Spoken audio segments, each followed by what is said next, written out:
The blood grove was behind her, but its power walked with her. Elara's scar no longer glowed. It pulsed like a second heartbeat. She returned to Hollow Pines at dawn, but the village had changed.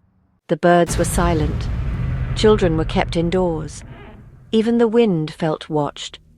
Then she saw him, a stranger, tall, cloaked in silver thread, a crescent blade strapped to his back, and around his neck, a sigil, a burned brand in the shape of a closed eye, the mark of a witch hunter.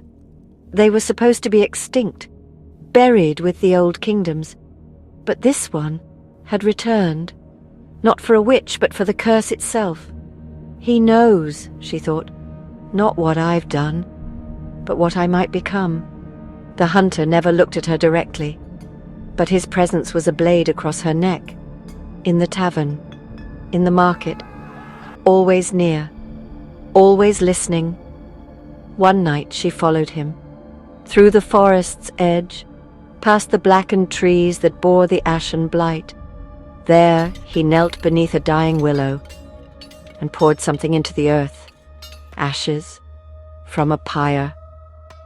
She saw them, lockets, charred bones, rings, remains of those he'd hunted before, and in his satchel, a drawing, her face. Elara didn't run. She couldn't. The curse didn't hide, it fought, and now so would she. She returned to the grove that night, drew a circle in the soil, lit a fire of dead roots and bitter herbs, and whispered a name the forest hadn't heard in generations. Vareth, the name of the first hunter. Not to summon him, but to remember. Power draws its enemies like flame draws the moth. Elara would not beg for mercy. Not from a hunter, not from fate. The game had changed. Now she was being hunted. But soon, so would he.